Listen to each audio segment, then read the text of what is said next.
C.J. Hicks, Jordan Hancock, maybe some other guys, like Joe Royer. I don't know, some young guys that maybe didn't play much last year or play at all that are stepping up this spring. Yeah, I thought Saturday was great. I want to thank all the students for coming out. That was a great atmosphere, and it was great to feel those guys and their support. Certainly year round, when I had a chance to thank them after practice, but publicly want to thank them for all their support, the whole student body, because it means a lot to our team. And there were a lot of guys out there that stayed for a long time, and I know that spent time maybe signing autographs, taking pictures. So I thought that was great day for all of us.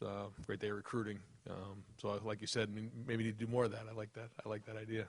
There's been a lot of guys who have had great opportunity to step up, and I guess this is practice 9, so we still have Wednesday, Friday this week. We come back and have another week before we head into the spring game. So this is kind of where you find out where guys are in terms of if they're going to start to separate themselves. And like you said, I thought CJ's and Gabe have both done a good job coming in. Chip has done a good job coming in. Those young linebackers and the outside have really. J.K. and Jordan have both done a really good job of coming on. I think that's been good. Cam Martinez and Tanner are doing a good job inside. And safeties have looked good. And some of the younger defensive linemen have done a good job as well. So if you're trying to identify who some of the younger guys are, I think everybody's really, grown now. Who can get into the 2 deep and get on the field. I think that's, what we'll find out as we head towards the end of spring and then into preseason. Are we maybe talking too much about the jack position? Like, might you guys use more of a traditional 4 down front defensively? I think you'll see with Jim's defense, there's different personnel groupings, and so different roles, and how much some of those positions grow as time goes on is based on how well our guys can jump into it and what we think fits the personnel that we have. But that package, with that jack in there is it's a good package. Now, again, how much do we want to use that? That's yet to be determined, but a good portion of that stuff's been installed now, and now we see what happens with it. We'll go third row, middle. Colin Gay, Hey, Ryan. I've asked you before about steel chambers and having an entire offseason as a linebacker, and I'm curious, 9 practices in, how do you see him kind of taking control, kind of taking advantage of this opportunity to kind of lead the room, because he is one of the most experienced linebackers in that room? He is, and now we'll play with 3 linebackers in the game, and we'll also play with 2 linebackers in the game, and there's a lot of guys in there, so it's been very competitive. And I thought what Steele did last year was significant, not being able to have a whole year under his belt of playing the position. Now he's got a whole spring with Jim coaching the linebackers. So yeah, he's grown. Obviously he was playing running back at this point last year, so he's much further along than he was at this point last year. But that group has more experience than it's had, and we have some good young guys who are stepping in there as well. I know a couple of guys weren't available at the the practice Saturday. G. Scott and Cam Babb. I'm just wondering what the status would be then moving forward, if there's any updates. Yeah, no, G was out there today, and just on a daily basis, based on injuries or other things. Sometimes guys aren't available, but we expect those guys to be available moving forward. Same row, Dan Hope, 11 Warriors. Ryan, Donovan Jackson, we saw him out practicing a tackle on Saturday in addition to guard. How much has he been cross-training between those 2 positions, and is that more about building depth for now or about his possible future? More about building depth for now. He's mostly been a guard. Even last year, he played some of that tight end position, and then had played some tackle during mostly practice. Last year, I don't know if he ever played any reps at tackle last season, but he's very intelligent, very athletic, can process information at a pretty high level for his age. So, we do that as sort of a depth, kind of rain insurance moving forward. As we start to get some guys back, like Josh Fryer and some of the guys who are a little nicked up, we'll move back to guard. But right now he's running with the 1s at left guard. And Cavazos was another guy who wasn't out there on Saturday. What's his status right now? Yeah, same thing. Just, there's certain guys that on a daily basis aren't available, and then we just kind of, go from there. Second row left, Bill Landis, The Athletic. Ryan, the sport, I guess, is in a place right now where a guy like Kyle McCord, might look around because he's a talented guy who's kind of entrenched as a number 2 right now behind another very talented quarterback. Did you have to have much conversation with him about that, leading into this offseason? And I guess how has he embraced sort of his position right now in the depth chart? I think he's had a good spring. You guys were out there. You saw some of the balls that he threw, and having a whole year under his belt now, he's that much better. And he's competitive. He wants to be at Ohio State. He's made that clear to us, and he's going to be ready. In that first game, if he needs to be in that game. I mean, that's the thing is, when you feel like you're the backup, sometimes you feel like you're miles away, but you're only one snap away. And I think he understands that, and he understands what it means to get developed. And I think that's what his focus has been on. What are some of the areas of emphasis, I guess, for him in terms of development this spring? Second year into the offense and having just a better feel for it. The anticipation of routes, throwing the ball in time, pocket movement, and just, overall decision-making. Front row right, Joey Kaufman, Columbus Dispatch. Ryan, I know the jack position's only been, I guess, recently installed, but from the times you've seen it, I guess, in practice, what do you think is advantageous about it? What kind of do you think it does for your defense? What's it been like to go against it? You can you can just be multiple with the spacing up front, and that creates a little bit of indecision for the line. And while you have the ability to line up with 4-down spacing, now you can change to more of a 3-down with that position, and you can kind of change the angles of the blocking and the double teams. And anytime you do that, now the offensive line's not as sure of themselves, but we're keeping it consistent for the other guys on the field, which is great. From the periods we watched on Saturday, it seemed like the defensive line, defensive front did a pretty good job of getting pressure. Just what were your kind of takeaways from the front of the defense? Yeah, I think the depth that we've created at defensive line is going to be a huge advantage for us. I think our 2s and 3s are further along on the defensive side of the ball than they are on offense right now. So you're seeing a lot of pressure on the quarterback, especially with the 2s and 3s. We're hoping to get some of those guys back on offense, but I think when you look at the depth and some of the guys at defensive end and at defensive tackle, we're 2, almost 3 deep at some of those positions right now, which is going to be huge going into the fall. Fourth row left, Jacob Bench, the Lantern. Hey Ryan, we've talked with Jim Knowles sometimes about the safety position in this defense, and he said that he wants it to be a safety-driven defense and whatnot. We got to see Ronnie Hickman and Tanner McAllister kind of work somewhat as the boundary and the field safety and whatnot. How do you notice those two guys, because they are veteran, how have they kind of meshed together with Tanner coming into Ohio State? Well, it seems to be well. I think the guys respect Tanner. I think they like the way he approaches the game. He's, like I told you before, a little bit of a player coach because he knows the system and has been in the system. But you have to have the right guy who walks in that room because it's a prideful group, but I think his approach has been great. I think he just has a good mentality around those guys, and he's just gone about the business of working really hard to earn a position. And I think he and Cam both are grinding at that position, and pleased with what we see. And I think the communication of those 3 safeties is important. They all have to be on the same page because we're so multiple. And I think every practice that we get under our belt, we're getting more and more, really fluent in that language. We've gotten to watch your quarterbacks play at practice, and I think we all know about CJ, Kyle, and Devin, but with Chad Ray being another guy on your roster, I wanted to ask you just about his background, your impressions of him, just how he's joined the team and whatnot.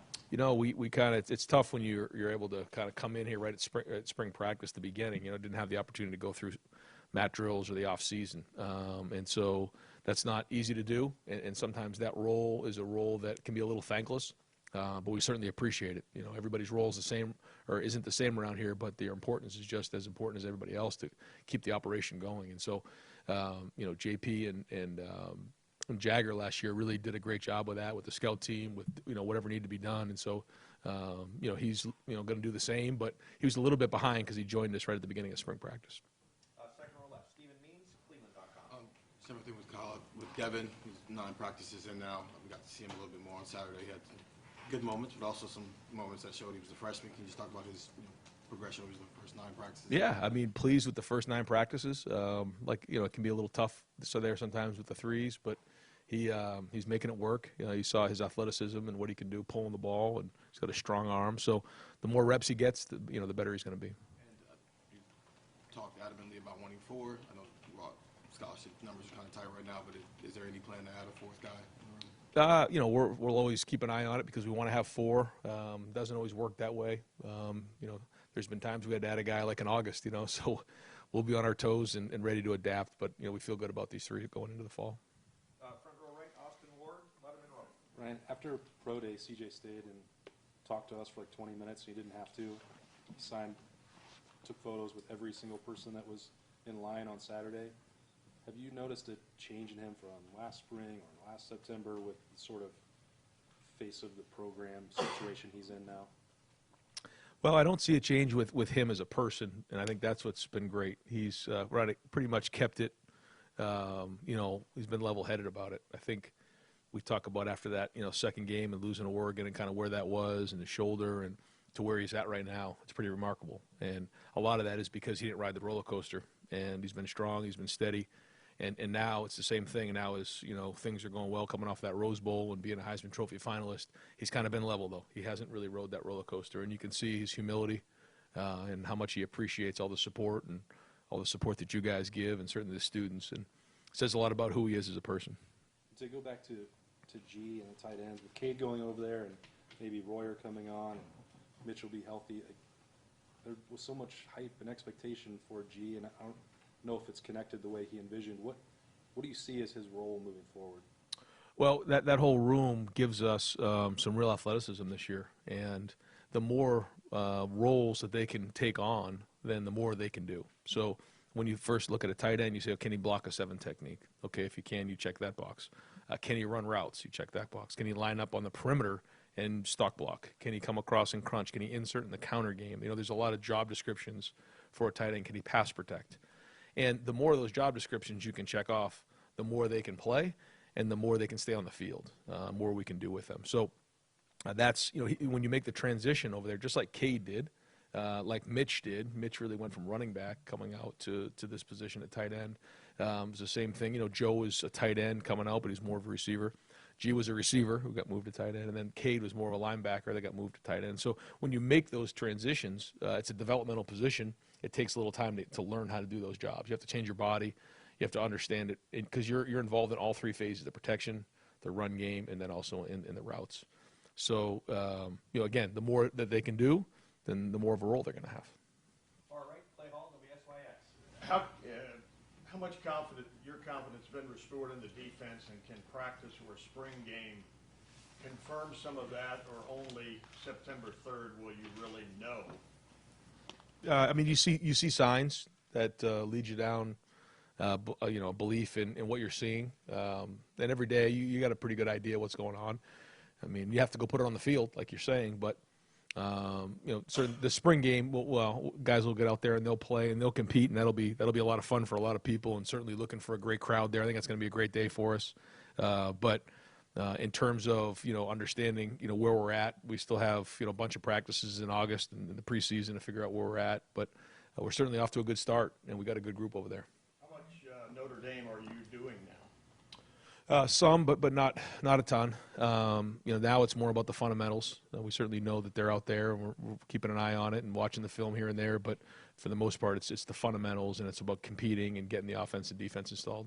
Do you have a format for the spring game? Not yet. We have to look at our depth, and we have to look at our who's healthy, and those type of things, and make some decisions. But we're not that far away, so we'll probably by the end of the week get a pretty good feel for what it's going to be. We'll go deep right, Spencer Holbrook, Letterman Row.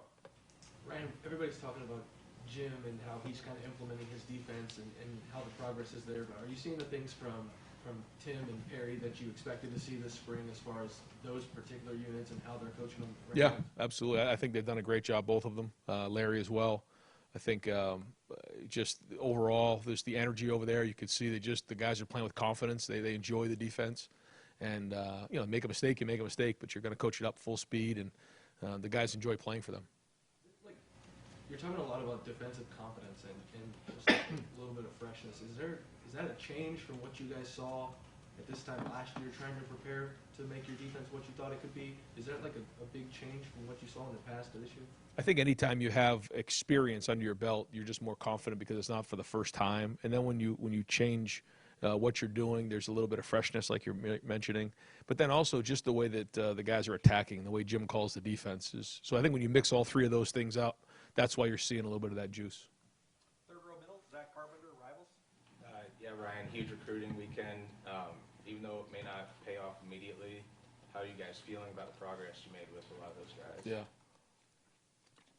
Obviously can't talk specifics, but I think it was a great recruiting weekend. Some really good prospects and families here.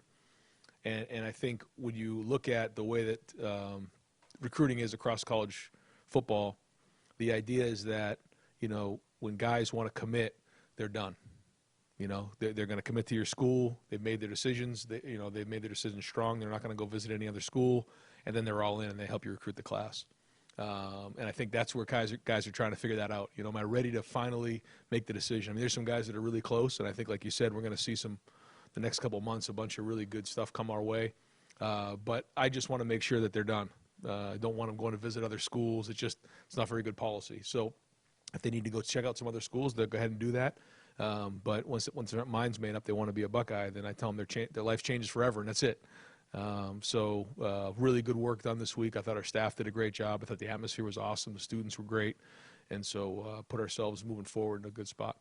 Okay. And once a player is committed to you guys, I'm curious, how closely do you guys monitor their strength and conditioning program to make sure they're sort of doing the right things at that level? Well, we really can't do anything until they sign, and then we can start to get involved with that and start to send out some of those types of things.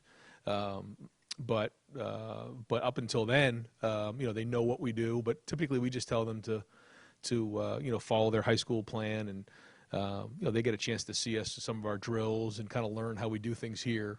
But we're not allowed to get really involved in that until after they sign.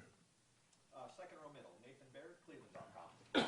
To go back to Steele and Chip as well, Jim was in here talking last week about how much he likes guys who have that running back background and what they can bring to linebackers. So the experience, are those kind of one-off examples, do you think, or the experience you're having with Steele and Chip, does it make you kind of reassess how you're recruiting linebackers, what athletes you're looking for there in the future? I mean, I think anytime you have somebody like Jim said, I didn't hear him say that, but I agree with him, is that, when you have the ability to take somebody who's a running back and move them to linebacker, I think over the years some of the great ones had done that, just because athletically in high school, you want the guy who's the best athlete on the field carrying the ball, and then all of a sudden they move to linebacker. But everyone's different, so we're not going to go try to find a bunch of running backs to play linebacker. It's just when those type of things work. But Chip played linebacker in high school. Steele played, so, when they came, he went to Arizona State, and then we recruited him as a linebacker. We thought that was his best position for him, and played really good at linebacker, by the way, at Hoban. But then decided this is what he thought his highest ceiling was. And it was the same thing with Steele coming out. We had the conversation that, we're going to start a running back, but we can quickly go to linebacker if that's what we think makes sense. So it wasn't like it was a huge shift. They had done that anyways. But the more athletic you can be at that position, the better. The better ball skills, spatial awareness, diagnosing plays. I think that all adds up. Did Tommy's performance in the Rose Bowl, Tommy Eichenberg, show you guys something new from him? And was there anything from that performance that is now carried into the spring for him? Yeah, I mean, I think that's given him some momentum for sure. I think he's seeing things. I think he enjoys being in Jim's meetings and in the defense. I think for Tommy, it's just, as you start to add up these reps over and over, you think about 2 years ago with Tuff and Pete and Barron and Justin Hilliard, those guys had played a lot of football, and then they played veteran that season. We're hoping to see that next step progression with the linebackers and really a lot of guys on this team, because at this point last year they had not played. None of those guys had any reps. So the more you play, the slower the game is. Front row middle, Bill Rabinowitz, Columbus Dispatch. You're right. Certainly compared to last year, the 2 deep, I think it's much more settled. You talked about separation in this next 2 weeks. What areas, what players, what positions are you really looking at to make that jump, and where's your focus going to be? I can't sit here and tell you there's one position, because as you go through, you look at the corners, you look at the safeties, the linebackers, the D-line. Like you said, we're kind of too deep at most positions, and so that's great. But you try to figure out, and now it's a little bit too early, but to say, are we ready to put those guys in a game and just rotate them? Or is it, this is the starter, and then he'll kind of go in there and get some reps when appropriate. We do need to get more depth in the offensive line, that's for sure. I feel pretty good about 5, 6 guys, but we need to get to 7, 8, 9, which was a strength for us the last couple of years. Receiver, kind of same thing. Who's going to be the top 6 or 7 guys that we can count on in a game. But across the board, I think the depth has been strong. But it's one thing to just be in the game; it's another thing to be the guy that you're counting on. And I think that's when you go into a new team, it's just a different feel. Running back, same thing. I know. What we can get out of Trey, and with Maya and now Evan Pryor starting to make a push to see if he can get some reps in the game. So, every time, we say it every year when we come in for that first meeting after the last game. So the Rose Bowl's done, we come in. those seniors are now gone. Some new guys have moved up front, and then everybody's moved down a couple seats. And these seats right here are different than the ones when they were back there than they were back there, you know. And I think learning what those roles are going to be as someone you can count on with leadership is all important. A couple follow-ups. Is he not number 6, first of all, in terms of the offensive lineman? Yeah, I mean, he's right there. He's doing a good job. He's been through a lot this year and proud of the way he's played the last few practices. So if he can keep pushing, then he's a guy that's going to play. And with the receivers, you know, Cam Babb wasn't there Saturday. We obviously didn't see him. How's his progression been? Has he been healthy? He's been healthy. You know, he had a little, bump in the road that, we were a little worried about, but it didn't come back as a big deal. So that was great. I thought up until that practice, he had been really practicing at a high level, really had a chance to have an impact on this offense, and I think he will. So we'll get him back in a couple weeks and get back to work. I have time for just a couple more. Front row right. Tim May, Letterman row. Yeah, Ryan, as you sit back there and watch, like, CJ run the offense, like Saturday, that's what I like about Student Appreciation Day. I get to stand right there almost close to you and just see the chaos in front of him and the line's running a stunt and the safety's coming down and all this kind of stuff is going on, and yet he's making sense of all that while also making sense of the coverage. Where does that come from? I mean, you dealt with that as a player yourself, as a quarterback. I mean, do some guys come along with that better than others? And is that really the fine line that separates the good from the great? Yes, absolutely. And I think maybe being down there, you get to recognize and appreciate that. You know, it's like standing on 315 North sometimes, with those cars buzzing by you. When you do 7-on-7 or you're throwing routes on air, that's why I like when we do our pro day out here and the quarterback's just throwing a one guy, like, okay, it's fine, but that's not football. 7-on-7 is not football. What you saw up close and personal is football. And I think when people say, does he have it, they usually talk about the quarterback position. That's part of it. Just understanding what's going on, being able to stand in there with poise and process all that's going on when you got 21 other guys on the field at that time. And that's part of playing the position. And like you said, it's hard to teach. And one of the things, and speaking of the other side of the ball, do you see, as you watch the video of y'all's practices when y'all go 11-on-11 and good on good, or whatever you want to call it, do you see an integrated unit on the other side, meaning, and that's not slamming last year and stuff, but do you see kind of like what you were hoping to see with a system, so to speak, from Jim and stuff, bringing that in? One of the things that I see is just first off in the meetings, Jim's up in front of the whole group, and there's a lot of interaction within the group, and the teaching's been really good, and it's all tied in, all three levels. And that's what we're seeing on the field as well. Thanks, man. And final questions, third row right, Doug Lamery, Cleveland.com. When you were a quarterback, were you good at that, seeing the field, digesting everything, visualizing eyes, brain? How big a part of that was your game? That was my only game because I was not athletic. I was not very fast, so that's what gave me a chance. So when you have a quarterback who you feel like is getting that and is seeing it and connecting eyes to brain, do you feel like you understand that on a very deep level? What's that like for you as you watch CJ do this? Yeah, I think you're hitting on something there. I think that when you're in meetings and we talk about things and you start to see it happening fast and quick at the same processing level that as a coach you see it, that's when you have something really special. And I think that's what separates the great ones in the NFL. When you look at, the Bradys and the Rodgers and the Breezes and all the guys, Russell Wilson, who they're like coaches. They see it like coaches because they watch so much film and they study it so much. There's not much difference there. And that's when you have somebody really good who can process information at a high level, but then also have the athleticism to be able to perform and make the throws and do what they need to do. Unlike that's why I'm here and not playing. When we were talking with Luke Whippler the other day, he seems like a high IQ football guy. We know he's a tape cruncher. CJ, high IQ quarterback. When you have a center and a quarterback like that, what do you see with the two of them understanding the game and then understanding the game together? Agreed. I think when both of those guys are as conscientious and watch as much film as they do and understand it like that, that really helps. Going into last year, we didn't have that. Two new guys. When Dwayne and Mike Jordan came in, new. So anytime you go through the new, every you're learning everything for the first time. You know, you come to the sideline. Did you see this? Yeah. Like you don't even have a reference point to go back to. These guys at least now have a reference point, and they put the work in. They're conscientious. It matters a lot to them. I mean, a lot. And they're very intelligent and skilled. And last thing, a different side of the ball. C.J. Hicks, you know, again, his name came up. A guy like Trayvon Henderson last year as a true freshman, obviously the opportunity was there. He also had the skills to take advantage of it. In your time in college football, how has your view of playing true freshmen evolved? Obviously, opportunity matters, but what does it take for a guy to even have a shot to really have an impact as a true freshman? I think it's hard nowadays to start playing as a true freshman if you don't come at mid-year. I wouldn't have said that in the past, but it does make a difference now. Now, JT did it. Donovan played last year. You know, some guys have done it. But I think the mid-year does help. Not that I'm trying to promote that, but that's just the truth. When you have a whole spring under your belt and the whole off season, that matters.